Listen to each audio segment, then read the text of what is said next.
Io sono Anna e questo è My Italian Circle. Questo è un video speciale dove leggeremo non 2, non 3, ma tante notizie in italiano, tanti titoli dai giornali italiani. Il video è tutto in italiano, ma se vuoi puoi attivare i sottotitoli in italiano o in inglese. If you are a beginner, turn on subtitles and follow along. I will explain the latest news in simple Italian. Cominciamo subito.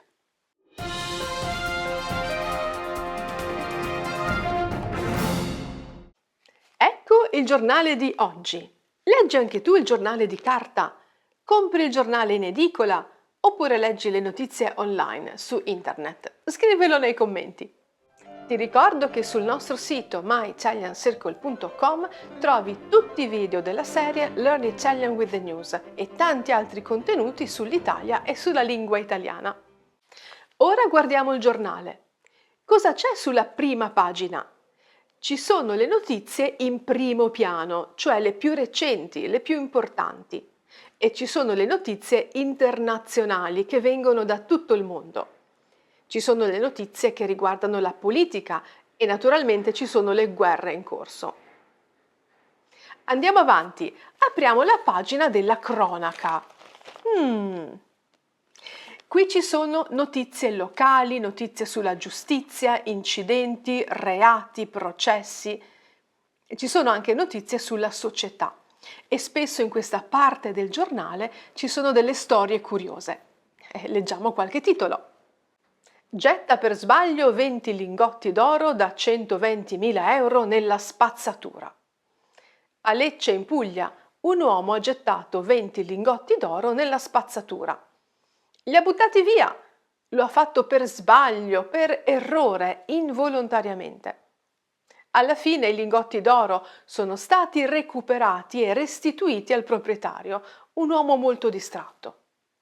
Si traveste da fantasma per gettare i rifiuti in strada. Un video lo incastra. Di nuovo il verbo gettare, cioè lanciare, buttare e in questo caso buttare via. Spesso ci sono persone che gettano i rifiuti per strada anziché nella spazzatura. In questo caso, a Palermo, un uomo si è vestito da fantasma. Si metteva addosso un lenzuolo per non farsi riconoscere e andava a buttare i rifiuti per strada. Nonostante il travestimento, però, un video lo ha incastrato. L'uomo è stato ripreso da una telecamera ed è stato denunciato alla polizia. L'infermiere che invece di andare dai pazienti lavorava al supermercato. Un infermiere che doveva assistere i pazienti a domicilio nella loro casa faceva invece un altro lavoro. Andava a lavorare in un supermercato. Era un infermiere assenteista. Era sempre assente, non c'era mai, non andava mai dai suoi pazienti. Lui in realtà lavorava, ma da un'altra parte. Incredibile.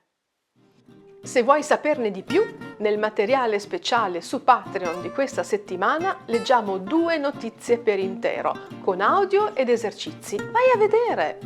C'è anche la trascrizione di questo video, così puoi ripassare tutte le parole che ho spiegato. Dopo le notizie dal mondo e la cronaca, quali sono le notizie preferite da chi legge i giornali o i siti internet di informazione? Prova a indovinare. Salute, sport, cultura. Le notizie preferite sono quelle che riguardano la salute. La salute, il benessere e lo stile di vita sono argomenti che interessano a tantissime persone. La vecchiaia e l'invecchiamento in particolare stanno a cuore a molte persone e tutti hanno paura di invecchiare oppure vogliono invecchiare bene. Attenzione a queste 3 parole. Vecchiaia, invecchiamento, invecchiare. Contengono tutte la stessa parola, vecchio, cioè anziano. Vecchio però non è molto gentile, non dire che una persona è vecchia, puoi dire che è anziana. Un titolo come questo attira l'attenzione perché parla proprio dell'invecchiamento. Le persone fastidiose ti fanno invecchiare prima. lo dice la scienza. Le persone fastidiose sono quelle che danno fastidio, che disturbano o che si lamentano sempre. Attenzione, è un po' diverso dall'inglese fastidious, che in italiano è pignolo o schizzinoso.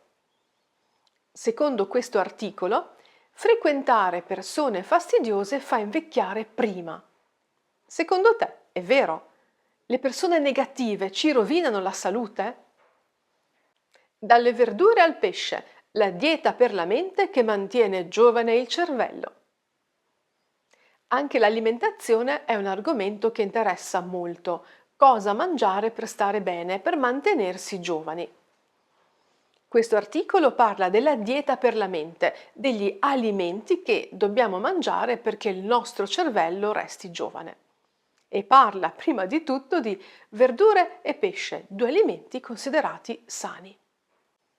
In questa sezione ci sono anche due notizie di medicina. Alzheimer, verso un tampone nasale per la diagnosi precoce.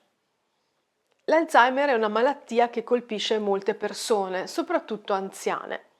Ora, i ricercatori di una università degli Stati Uniti stanno lavorando a una diagnosi precoce, cioè a un modo per identificare il più presto possibile questa malattia e stanno studiando un tampone nasale, un test molto semplice che potrebbe dire se una persona ha l'Alzheimer anche quando non ha nessun sintomo, non manifesta nessun segno della malattia.